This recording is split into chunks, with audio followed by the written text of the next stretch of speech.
പാനൂരിലെ bomb സ്ഫോടനം രാഷ്ട്രീയമായി ചർച്ചയാക്കാൻ കോൺഗ്രസ്.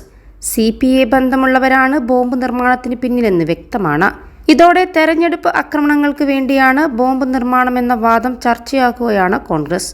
വിഷയത്തിൽ CPM നേതാക്കളുടെ പങ്ക് പോലീസ് സമഗ്രമായി അന്വേഷിക്കണമെന്ന് കണ്ണൂർ മണ്ഡലം UDF സ്ഥാനാർത്ഥി കൂടിയായ KPCC അധ്യക്ഷൻ K. സുധാകരൻ പറഞ്ഞു. വടകരയിലും കണ്ണൂരിലും കടുത്ത മത്സരമാണ് നടക്കുന്നത്. ഈ സാഹചര്യത്തിലാണ് സ്ഫോടക വസ്തു നിർമ്മാണത്തെ കാണേണ്ടതെന്ന് കോൺഗ്രസ് നേതൃത്വം ആവശ്യപ്പെടുന്നു. സ്ഫോടനം നടന്നത് ബോംബ് നിർമ്മാണത്തിനിടെയാണ്. സ്ഫോടനത്തിൽ CPM പ്രവർത്തകന് പരിക്ക് പറ്റിയതും ഒരാൾ മരിച്ചതും ഗൗരവമായ വിഷയമാണ്. ബോംബ് നിർമ്മാണത്തിന് പിറകിൽ രാഷ്ട്രീയ ലക്ഷ്യമുണ്ട്. തിരഞ്ഞെടുപ്പിന് മുൻപെയാണ് സംഭവം നടക്കുന്നത്. സ്ഫോടനത്തെക്കുറിച്ച് സമഗ്രമായി അന്വേഷിക്കണമെന്നാവശ്യപ്പെട്ട് തെരഞ്ഞെടുപ്പ് കമ്മീഷന് പരാതി നൽകുമെന്ന് K. സുധാകരൻ പറഞ്ഞു. +2 ഡിഗ്രി കഴിഞ്ഞവർക്ക് വേൾഡ്സ് ഫസ്റ്റ് AR/VR ക്ലാസ് റൂമിലൂടെ സ്മാർട്ട് ഫോൺ എഞ്ചിനീയർ ആവാം. കൂടുതൽ അറിയാൻ വിളിക്കൂ ബ്രിഡ്കോ ആൻഡ് ബ്രിഡ്കോ.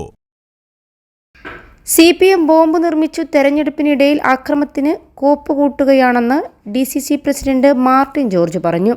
നിരവധി രാഷ്ട്രീയ ആക്രമണ കേസിലെ പ്രതിയാണ് ബോംബ് നിർമ്മാണത്തിനിടെ കൊല്ലപ്പെട്ടത്. ഗുരുതരമായി പരിക്കേറ്റയാൾ CPM പ്രാദേശിക നേതാവിന്റെ മകനുമാണ്.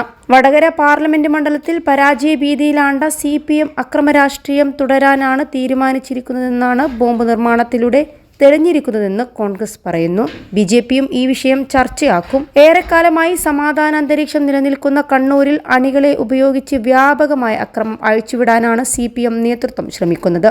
ഭരണത്തിന്റെ തണലിൽ ഇവർ നടത്തുന്ന വിധ്വംസക പ്രവർത്തനങ്ങൾ പോലീസ് കണ്ടില്ലെന്ന് നടിക്കുകയാണ്. പാർട്ടി കേന്ദ്രത്തിലെ ബോംബ് നിർമ്മാണവും സ്ഫോടനവും സംബന്ധിച്ച് വിശദീകരണം നൽകാൻ നേതൃത്വം തയ്യാറാകണം. ഭരണപരാജയം മറച്ചുപിടിക്കാനും തെരഞ്ഞെടുപ്പിൽ പരാജയ ഭീതി നേരിടുന്ന CPM നേതൃത്വം അണികൾക്ക് അക്രമത്തിന് ആഹ്വാനം നൽകുകയാണ്.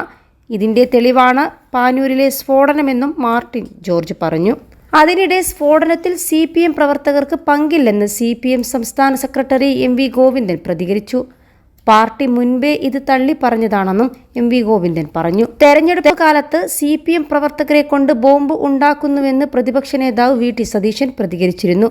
സംസ്ഥാനത്ത് ക്രമസമാധാന നില തകർക്കാനാണ് ശ്രമമെന്നും അദ്ദേഹം ആരോപിച്ചു. ഇന്നലെ രാത്രി 1 മണിയോടെയാണ് സംഭവമുണ്ടായത്. സ്ഫോടന ശബ്ദം കേട്ടെത്തിയ നാട്ടുകാരാണ് പോലീസിനെ വിവരം അറിയിച്ചത്.